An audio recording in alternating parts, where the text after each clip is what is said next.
Ya, sebentar. Saya review dulu.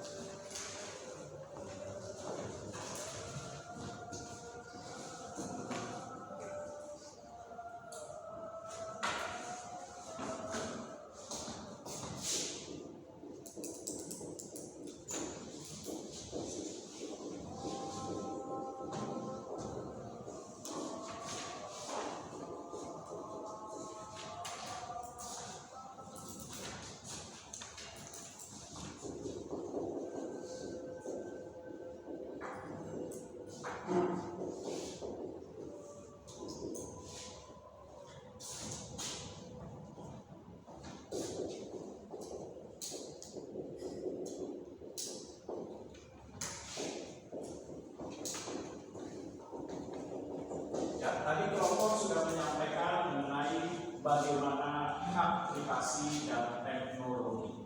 Nah, kalau kita bicara mengenai teknologi, saya yakin dan percaya teknologi membawa perubahan terhadap nilai peradaban manusia. Sehingga dengan adanya teknologi membuat kehidupan manusia menjadi lebih mudah. Dalam hal apa? Dalam berbagai hal bidang, seperti dalam industri, baik dalam hal untuk mendapatkan informasi, baik dalam hal misalnya untuk mengolah suatu data dan lain sebagainya. Dengan adanya teknologi, maka teknologi ini akan terus mengalami perkembangan yang dinamakan evolusi atau revolusi dari industri, sehingga membawa perubahan terhadap bagaimana tatanan dari kehidupan masyarakat ketika masyarakat itu bersosialisasi. Nah, atas dasar inilah maka ketika terjadi perubahan terhadap nilai teknologi yang ditandai dengan adanya kemajuan IT atau information teknologi, maka terjadi sebuah perubahan, yaitu bagaimana penggunaan teknologi ini bisa digunakan secara arif dan bijaksana. Nah, sehingga dalam hal ini timbul suatu nilai seperti dilema. Bagaimana untuk mengatur antara ruang publik dengan privasi. Nah, sebab ruang publik dan ruang privasi ini terkadang dalam media sosial seakan-akan tidak ada nilai batasannya. Seperti contoh, ketika seseorang mengekspos misalnya sesuatu hal, nah terkadang seakan-akan batasan antara ruang publik dengan privasi itu hilang. Nah, sehingga hal ini bisa menimbulkan sebuah konflik terhadap penggunaan teknologi informasi. Nah, oleh sebab itu diperlukan upaya bagaimana mengatasi terhadap perbedaan ruang publik dan privasi. Untuk itulah maka diperlukan adanya etika. Nah, etika ini apa? Etika ini sebagai media, atau boleh dikatakan fasilitas, atau dikatakan sebagai mediator. Yang apa?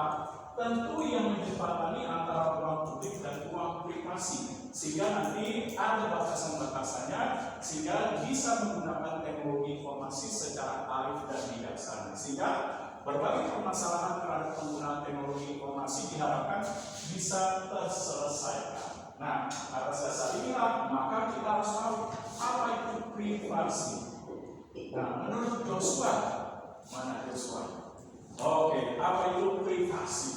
Nah, dalam teknologi informasi pasti ada privasi. Nah, kita harus tahu dulu apa itu privasi. Apa yang dinilai? Oke, berarti hal-hal yang bersifat private atau hal-hal yang bersifat pribadi, yang dimana itu merupakan sebuah hak yang dimiliki seseorang secara personal, di mana privasi ini juga dipengaruhi oleh nilai hak asasi manusia. Nah, dari hak privasi inilah maka timbul bagaimana seseorang bisa mengendalikan hak privasi ketika menggunakan teknologi informasi secara tepat. Nah, oke, coba nih di belakang ini Edi Bowo. Oh, itu ya Edi Bowo. Nah, coba Edo, apa saja hak privasi ketika penggunaan teknologi informasi kita gunakan? Hak privasi apa yang dimiliki seseorang ketika menggunakan teknologi informasi? Seperti contohnya penggunaan teknologi informasi dalam ICT, Information Communication Technology atau IT, dalam hal misalnya media sosial. Nah, apa aja? Oke, pertama, hak privasi itu memiliki kebebasan dalam menyatakan pendapat, ide, gagasan. Nah, sehingga seseorang bisa memiliki kebebasan dalam melakukan suatu upaya dalam memposting terhadap pemikirannya, terhadap sarannya, terhadap kritiknya, terhadap gagasannya, atau mengupload suatu peristiwa-peristiwa yang terjadi. Nah, inilah yang disebut sebagai hak privasi dalam penggunaan media sosial. Nah, ada yang mau coba lagi? Nah, apalagi hak-hak dalam penggunaan media sosial? Oke, bisa kebebasan berkreasi dalam pemanfaatan media sosial, entah itu Facebook, Twitter, Line, dan lain sebagainya, yang bisa digunakan untuk meningkatkan nilai kreativitas dan inovasi. Seperti sekarang dengan adanya media sosial bisa menciptakan sebuah nilai profesi yang baru. Misalnya contoh, bisa menjadi vlogger atau menjadi influencer dan lain sebagainya. Nah, apalagi ada yang mau ngasih pendapat dalam hal hak privasi penggunaan media sosial? Meliputi apa lagi? Silakan. Nah, Muhammad Dandi, nah coba kasih pendapatnya, boleh. Seperti apa? Anti diskriminasi. Anti diskriminasi. Ya, diskriminasi. Nah, hak selanjutnya apa? Nah, jangan lupa itu seseorang dalam penggunaan teknologi informasi yang memiliki hak dalam menggunakan, mengontrol atau mengendalikan terhadap akun yang dimiliki. Nah, sehingga dia memiliki suatu nilai kebebasan dalam hal mengendalikan akun yang dimiliki terhadap apa? Penyebaran informasi, data, foto, dokumentasi, dan lain sebagainya. Nah, oleh sebab itu, kita harus bisa bagaimana untuk paling tidak mengendalikan atau mengontrol terhadap penggunaan teknologi informasi agar jangan sampai hak privasi kita digunakan untuk sebagai tindak kejahatan. Nah, oleh sebab itu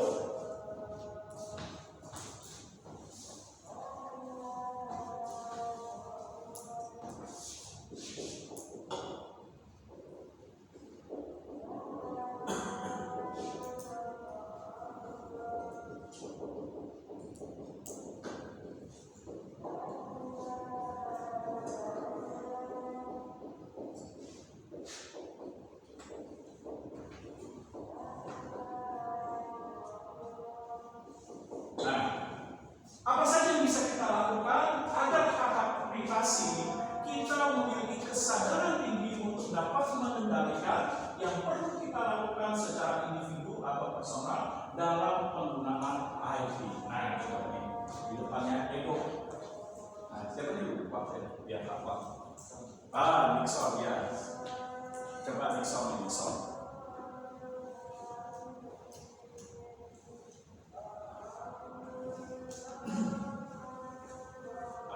Apa saja ini supaya kalau kita punya akun baik itu dalam Facebook, mungkin LinkedIn, Twitter, atau Line dan lain sebagainya, jangan sampai misalnya akun kita itu digunakan oleh orang lain atau hak privasi kita diambil orang-orang lain untuk digunakan sebagai tindak kejahatan dalam dunia IT atau sering disebut sebagai cybercrime. Nah, apa yang perlu kita lakukan supaya kita bisa mengendalikan terhadap penggunaan teknologi informasi?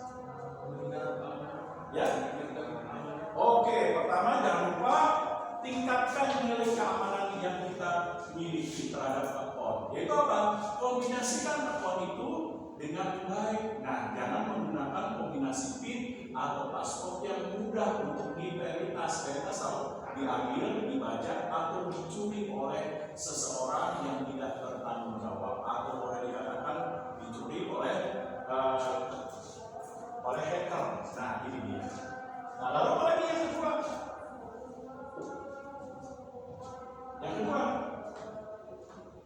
Nah, jangan lupa apa yang kedua?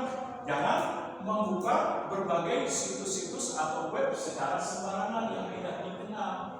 Seperti, nah misalnya apa nih, membuka misalnya akun atau video yang mengizinkan privasi. Seperti contoh, kalau laki-laki suka bandel yang membuka VPN. Nah ini, kalau sudah membuka VPN ini biasanya ada suatu hal kebijakan yang keluar. Nah, supaya misalnya setujukah untuk diakses secara pribadi dalam nomor telepon atau isi daripada daftar telepon dan lain sebagainya. Nah, ini yang diperlukan. Nah, oleh sebab itu jangan membuka berbagai video situs-situs yang tidak dikenal, sebab itu akan membuka celah atau peluang dalam hal mengambil hak-hak privasi seperti data, dokumentasi, foto, dan lain sebagainya.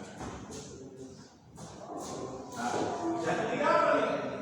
Nah, khususnya nih yang laki-laki ini yang sering buka ini di bahaya. Nah, yang ketiga apa nih? Oke, betul. Yang ketiga, hindari pemakaian wifi secara publik.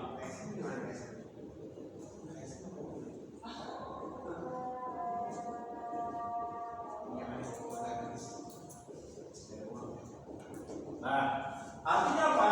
Nah, kita dalam menggunakan ruang publik hati-hati ketika menggunakan jaringan internet secara gratis. Pernah terjadi di beberapa restoran, hotel, dan lain sebagainya, ternyata ada beberapa data yang dimiliki itu bisa diambil. Nah, oleh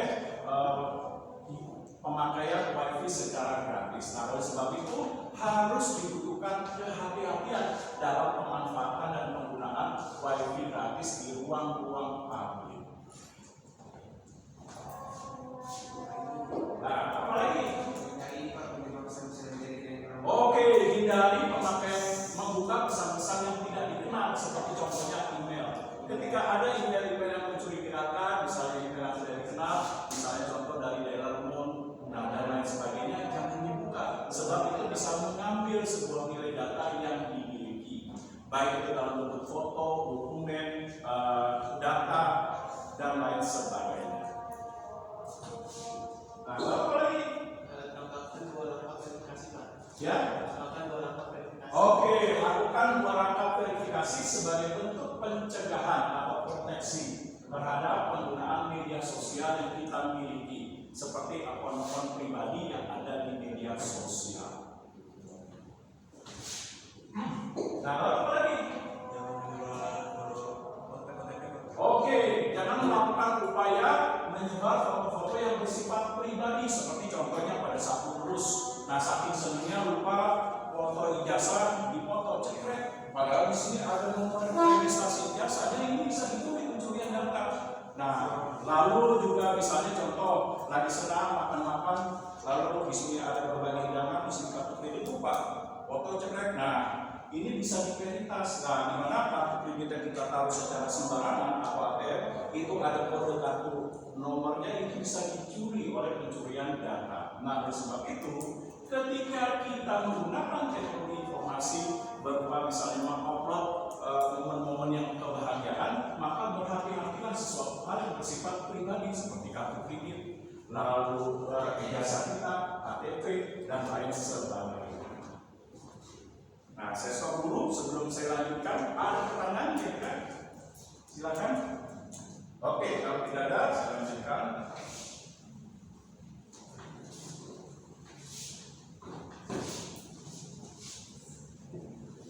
Nah, untuk itulah maka ketika kita berbicara mengenai etika privasi, maka diperlukanlah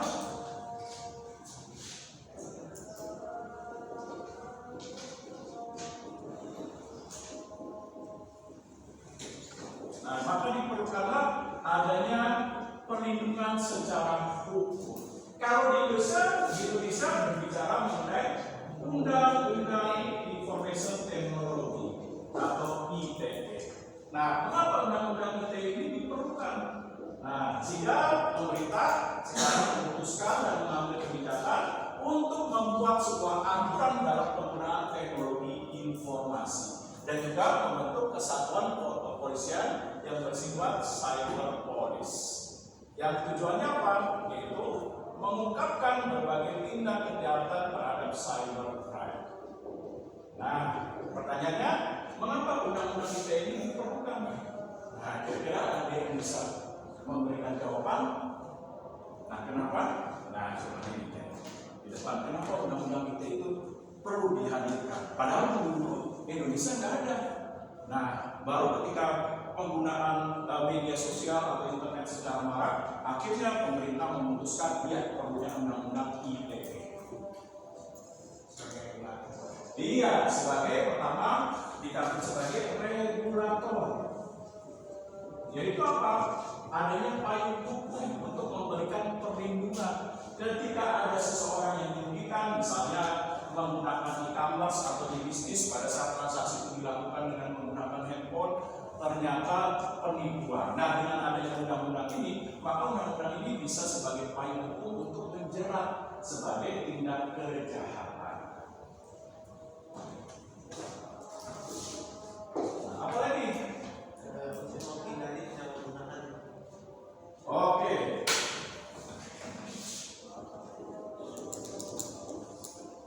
Yang kedua, undang-undang ITE berfungsi sebagai afirmasi. Afirmasinya apa? Bentuk perlindungan sebagai upaya untuk mereduksi, mencegah atau menghindari tindakan dari upaya cybercrime. Dengan adanya undang-undang ini akan bertindak sebagai upaya untuk melindungi, melakukan pencegahan atau menindak tegas dan juga melakukan upaya supaya bisa memberikan efek jerah.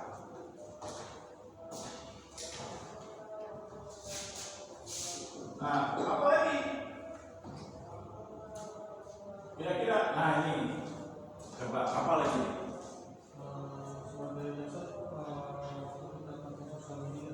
Sebagai dasar mengakui atau gimana? Jadi kalau kayak mau melakukan sesuatu itu harus yang melanggar undang-undang itu. Oke, berarti apa?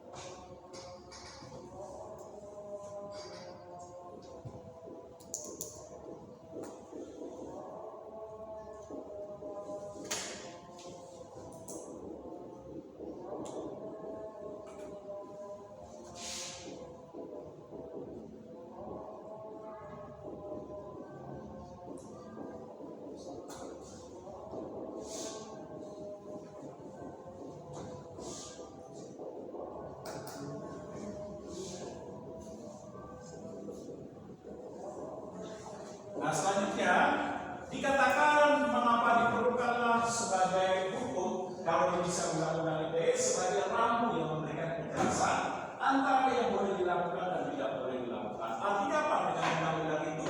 Undang-undang akan mempertegas mana sih batasan-batasan yang bersifat privasi, mana batasan yang tidak boleh untuk dilakukan ketika masyarakat menggunakan teknologi informasi. Agar jangan sampai hak-hak orang lain dilanggar dan menimbulkan suatu kerugian berupa tindak kejahatan dalam ITE atau sering disebut sebagai cybercrime.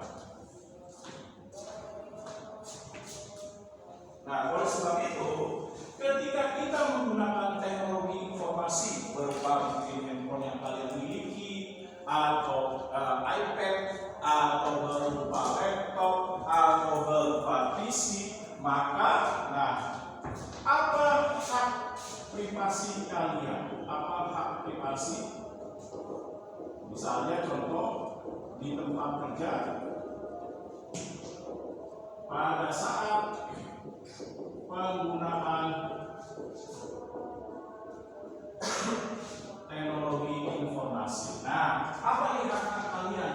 Nah, pasti kalian sebagai warga negara di sini para mahasiswa pasti memiliki hak dalam penggunaan teknologi informasi, baik itu handphone yang kalian miliki, atau laptop, atau iPad, atau tablet, atau laptop, atau PC, apalagi perangkat elektronik. Oke, udah disebutin apa lagi? dan lain sebagainya. Nah, hak privasi kalian apa nih? Misalnya di tempat kerja atau di kampus. Nah, hak privasi apa nih? Kira-kira hak privasi kalian? Komunikasi email, Pak. Oke, hak privasi kalian apa? Nah, kebebasan dalam menggunakan dan memanfaatkan berbagai platform teknologi informasi. Entah itu email, misalnya, apalagi Facebook, lalu Instagram, Google Chrome, dan lain sebagainya. Nah, lalu apa lagi? Hak kalian dalam penggunaan dan pemanfaatan teknologi informasi. Ayo nih, generasi Z yang kalian disebut sebagai generasi Z yang dikatakan oleh pakar manajemen Renata Sali, kalian sudah lahir sudah menyentuh mouse. Nah, beda dengan generasi saya, generasi Y, itu mengenal teknologi ketika sudah tumbuh dewasa. Misalnya waktu SMA atau kuliah kita baru mengenal teknologi.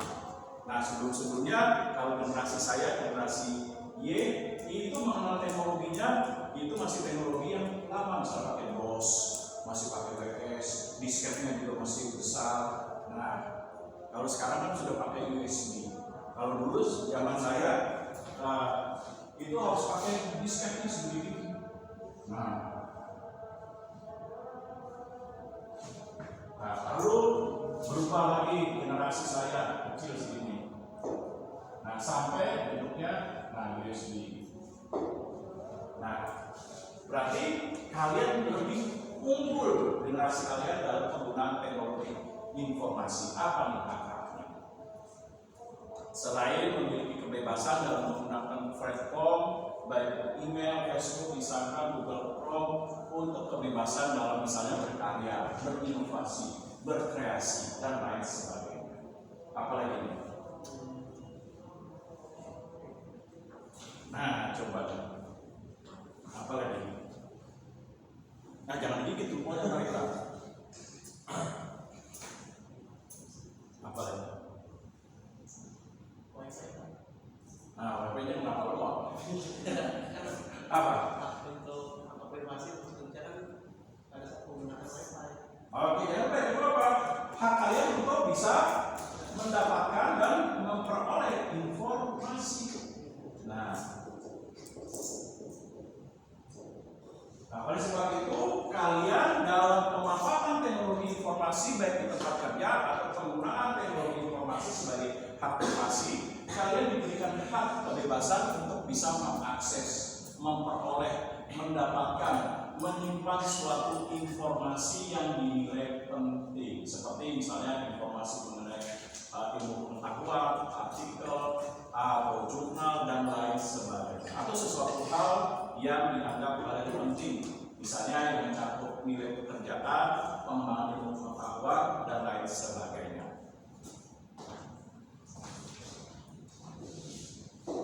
Lalu apa lagi? Ya?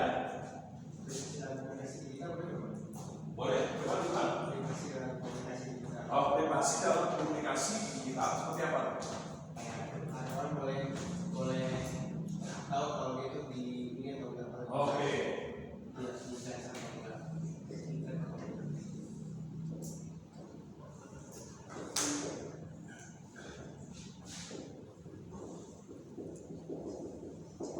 Nah, selanjutnya hak privasi di tempat kerja atau penggunaan teknologi informasi pada saat penggunaan IT bisa memperoleh kebebasan dalam penggunaan dan pemanfaatan IT untuk komunikasi. Nah, kalian misalnya sudah bekerja atau sebagai mahasiswa berhak secara privasi menggunakan IT dalam komunikasi, entah itu menggunakan Zoom. Nah, mungkin ketemu teman atau ketemu relasi atau ingin rapat terhadap rekan bisnis yang jaraknya jauh yang tidak bisa ketemu, di mana mobilitasnya tinggi, kalian bisa memanfaatkan Zoom. Lalu apa lagi selain Zoom? Bisa memanfaatkan Google Meet, lalu Teams dan lain sebagainya.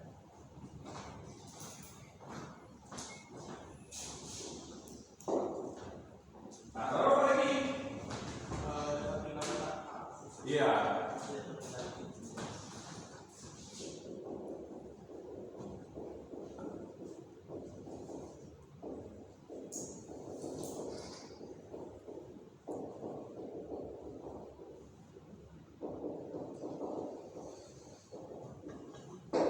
Nah, selanjutnya kalian sebagai pribadi atau personal dalam penggunaan teknologi informasi memiliki kebebasan dalam menyimpan data-data pribadi. Tapi ingat, simpanlah data-data pribadi di tempat penyimpanan data yang sifatnya secret. Nah, contoh, pernah terjadi kejadian tuh waktu saya lupa sempat heboh di media sosial bahwa ketika ada salah satu mahasiswa tingkat akhir, dia sudah menyelesaikan skripsinya, dia simpan di Google Chrome. Akhirnya skripsinya itu dibaca oleh mahasiswa yang lain. Akhirnya apa?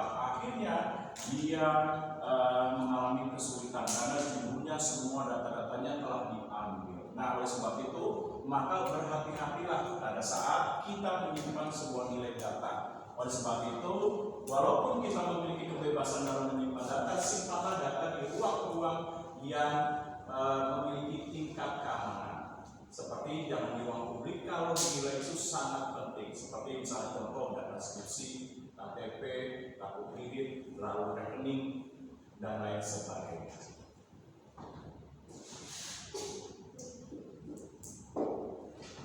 Nah, apa lagi?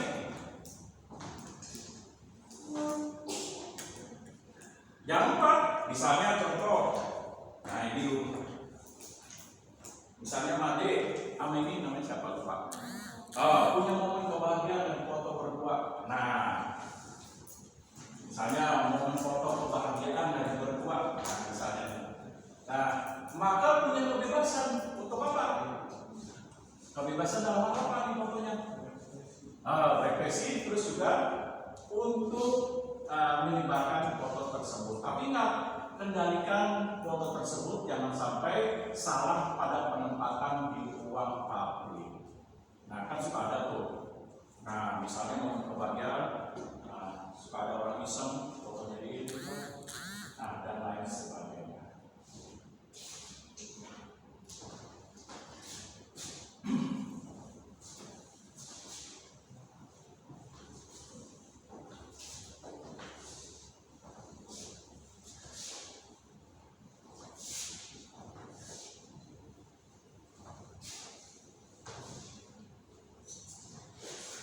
Atas dasar ini, ketika kita bicara mengenai hak privasi dalam penggunaan teknologi informasi, seringkali ada orang-orang yang tidak bertanggung jawab dalam penggunaan teknologi informasi, sehingga bisa menimbulkan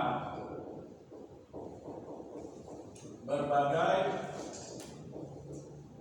tindak kejahatan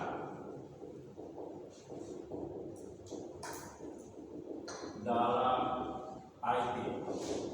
Nah, apa saja nih tindak kejahatan dalam IT sehingga dapat merugikan baik secara personal atau merugikan company, perusahaan atau bentuk organisasi yang lain atau others of organization. Ya? Oke, betul. Seperti penyebaran berita yang tidak dapat dipertanggungjawabkan yang sifatnya hoax, berupa misalnya isu-isu yang bersifat merusak nilai persatuan dan tatanan dalam kehidupan bermasyarakat yang baik, seperti mengandung sara dan lain sebagainya. Nah, lalu apa lagi ya? Penipuan online misalnya. Ya? Penipuan online. Oke, betul sekali. Nah, terjadi penipuan di penggunaan e-commerce atau e-bisnis. Nah, ketika misalnya kalian belanja, nah sudah mentransfer sejumlah uang, pada saat ditunggu-tunggu barang idamannya, ternyata ketika dibuka bukannya handphone, tetapi kotak sapi. Nah, ketika kalian membeli sesuatu hal yang diharapkan, ketika dibuka, ternyata kotak kacamata. Nah, ini terjadi. Atau pada saat kalian mengharapkan sudah ditransfer, ditelepon, nah, kapan barangnya tuh lagi dalam kendala.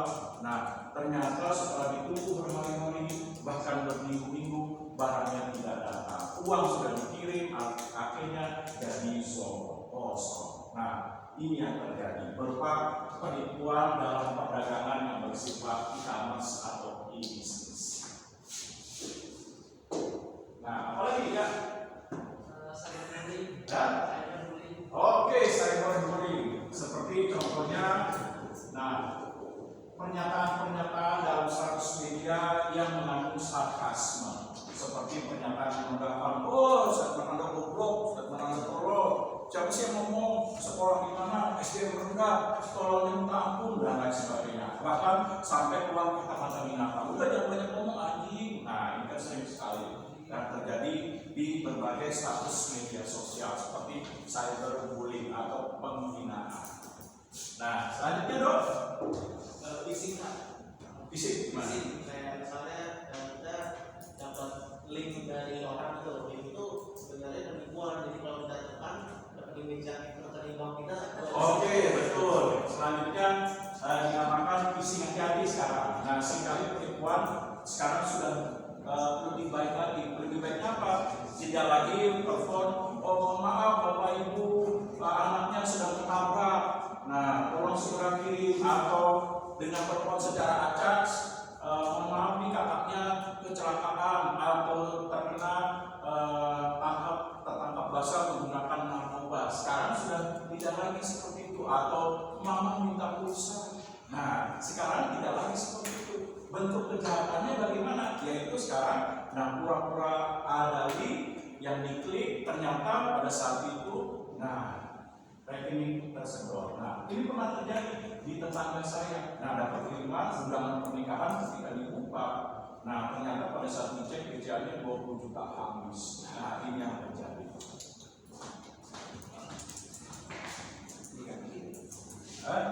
Digantikan paling ya sama BCA tetap sabar ya Pak. Terhadap musibah ini coba itu doang. Ya, paling ada kata-kata sabar untuk prihatin.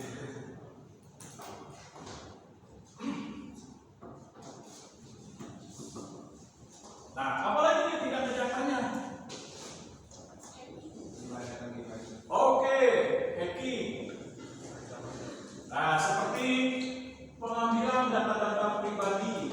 Nah, di mana misalnya akun yang kita miliki diambil alih orang lain untuk digunakan sebagai tindak kejahatan seperti kalau udah lama nggak ketemu, gue lagi butuh nih pinjaman, boleh nggak bisa pinjaman sekian. Padahal kita tidak menggunakan akun yang kita miliki, tapi orang lain, di mana akun yang kita miliki dibaca. Nah, lalu apa lagi? Oke.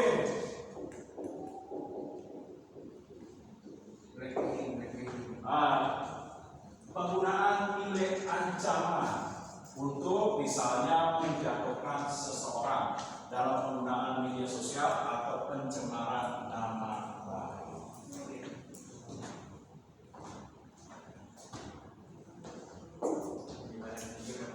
Oke, termasuk dalam bentuk penyebaran video. Nah, jangan mentang-mentang teman, hati-hati penyebaran video. Nah, seringkali kan teman misalnya bertukar deh video yang didapat, di-download atau diunduh dengan menggunakan VPN. Nah, ini hati-hati. Yang gemar, yang suka VPN, nah jangan menyebar dalam hal penyebaran tadi video-video yang berbau vulgar. Karena apa? Kalau sampai masuk ke ruang publik, nah ini bisa menimbulkan permasalahan. Nah, berupa apa permasalahannya? Nah, pelanggaran undang-undang IT berupa penyebaran pornografi atau pornografi. Nah, ini ya.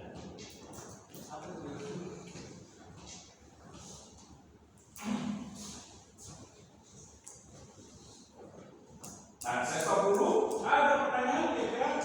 Silakan.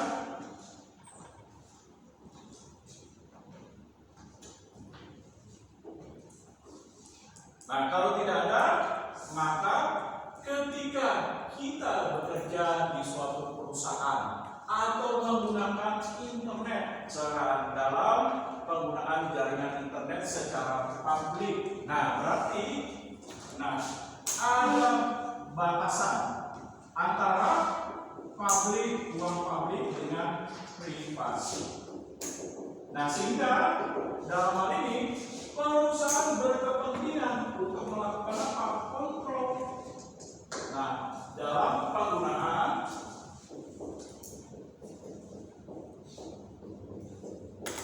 teknologi informasi.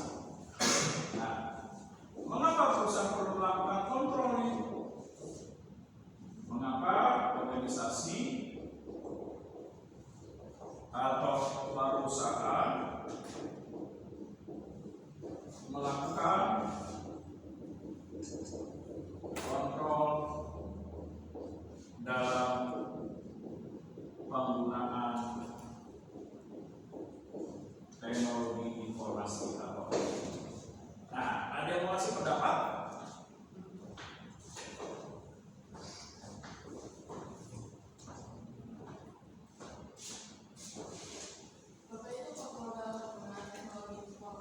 Ya, seringkali kan ada beberapa perusahaan-perusahaan itu tidak semua karyawan bisa mengakses internet. Ada yang mungkin oleh beberapa perusahaan-perusahaan, sehingga ada beberapa karyawan-karyawan hanya bisa menggunakan beberapa bentuk media sosial aja atau pemanfaatan teknologi informasi. Nah, kenapa perusahaan melakukan hal tersebut?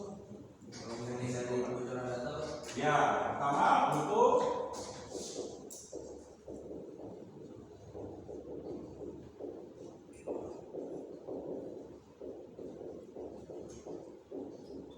pertama untuk menghindari, dalam arti mencegah, memproteksi data-data yang penting yang dimiliki oleh perusahaan, misalnya data mengenai kondisi keuangan, atau data mengenai produksi, atau data mengenai nilai strategi perusahaan, atau pengembangan inovasi produknya. Nah, itu dilindungi. Kenapa? Karena ini dinilai hal yang penting sebagai nilai aset perusahaan. Nah, apalagi nih? Ada yang masih pendapat?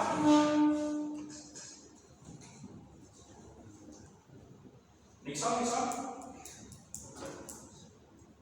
Kira-kira? Atau Made? Atau Muhammad Dandi? Atau Sela? Nah, silakan. Nah, boleh memberikan pendapat. Ini dari semangat saya dulu. Oke. Ini kalau dari social commerce Pak.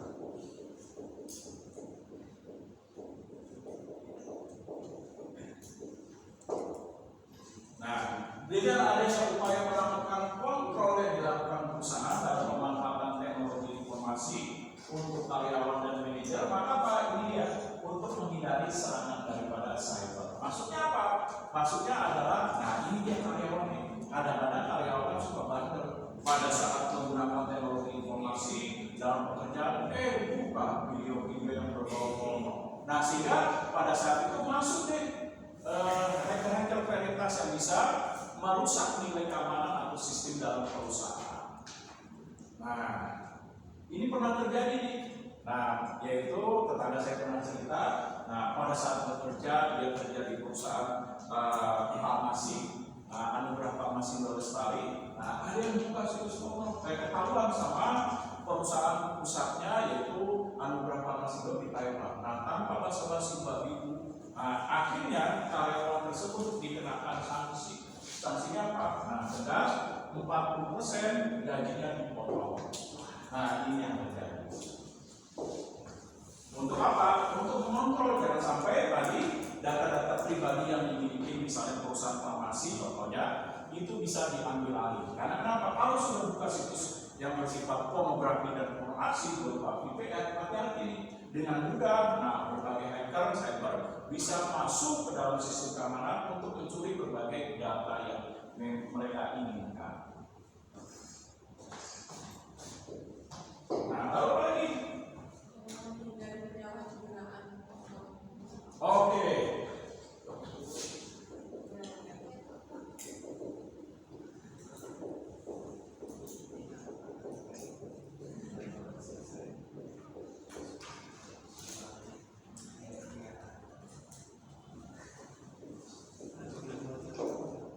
Nah, selanjutnya untuk menghindari penyalahgunaan dalam IT, seperti contohnya pernah dengar kasus yang viral yaitu perusahaan Huawei.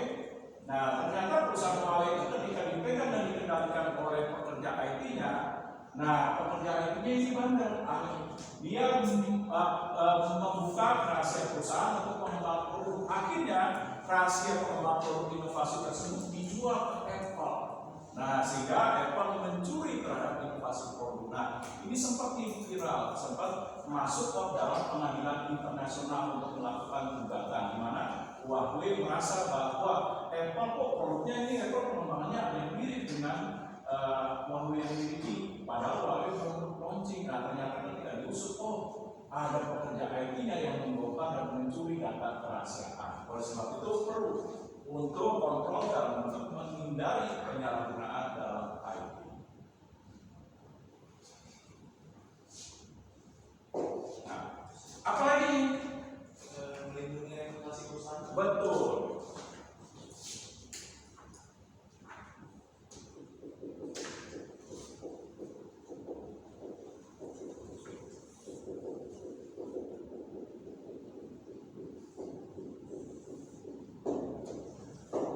Nah, dengan adanya pengendalian atau kontrol yang dilakukan perusahaan atau organisasi dalam penggunaan IT ini untuk melindungi nama baik perusahaan, sehingga nantinya karyawan itu menjaga marwah atau martabat perusahaan, jangan sampai berbagai data, informasi, dokumen yang penting digunakan perusahaan yang dimiliki perusahaan itu digunakan untuk kepentingan pribadi yang dapat merusak nama baik citra dan image perusahaan.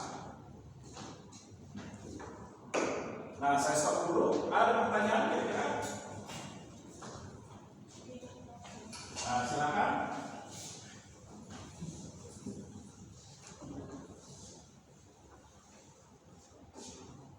Nah, kalau tidak ada, nah, saya lanjutkan. Kalau kita bicara mengenai tadi hak privasi dan juga mengenai penggunaan dan pemanfaatan teknologi informasi, maka terkadang ada suatu titik temu antara hak asasi manusia dengan hak privasi. Nah, seperti apa hak privasi dan hak asasi manusia memiliki sebuah nilai kesamaan? Nah, ada yang masih pendapat?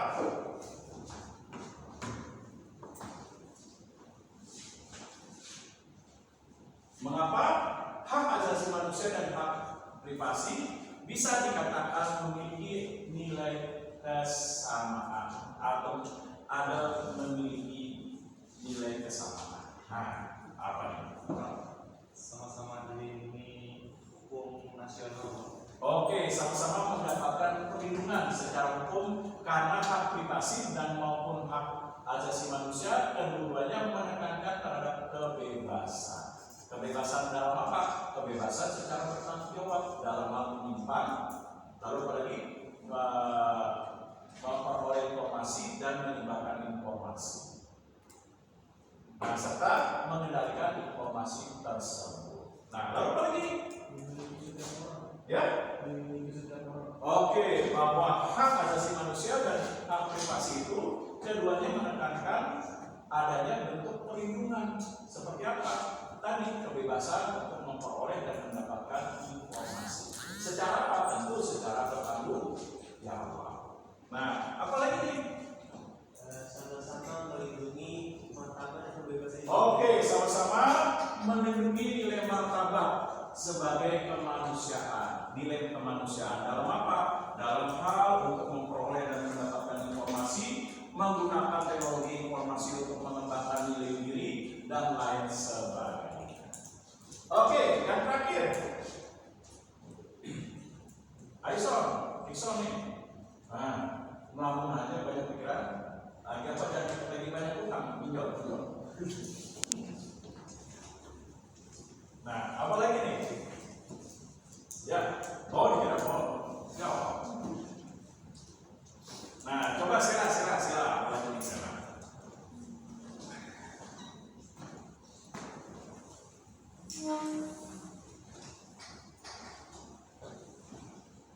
Kira-kira apa lagi nih sekarang? Tenang, saya tungguin sampai pagi saya tungguin. Apa nih? Bersifat fundamental. Oke, karena hak asasi manusia bersifat fundamental sebagai nilai manusia, seperti kebebasan, berhak menyatakan, lalu berbagai hal dalam melindungi nilai-nilai martabat kemanusiaan. Nah, atas dasar inilah ketika kita bekerja di dalam suatu perusahaan, maka setiap karyawan dan manajer memiliki hak secara privasi. Nah, dalam penggunaan ICT atau IT. Nah, apa saja? Nah, oke.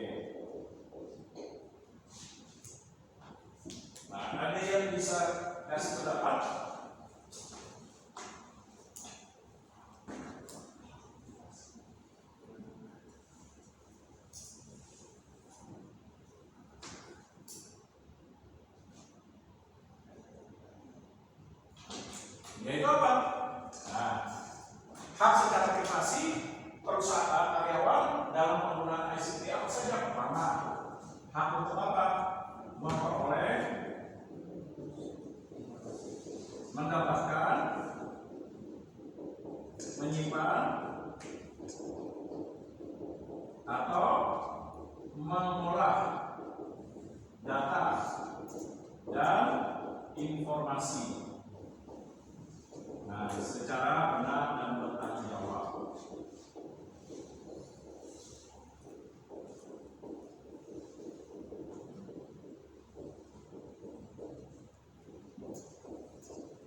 Nah, apa lagi? Itu yang kedua apa? Kewenangan yang diberikan atau dimiliki oleh karyawan dalam apa? Dalam pemanfaatan IT atau ICT. Contohnya karyawan atau manajer berhak menggunakan apa? Email yang dimiliki perusahaan. Oke, kayak saya misalnya di sini diberikan hak untuk penggunaan teknologi informasi ICT sebagai Trisakti. Itu apa? _stay Trisakti ICID. Nah itu, di mana setiap dosen diberikan hak juga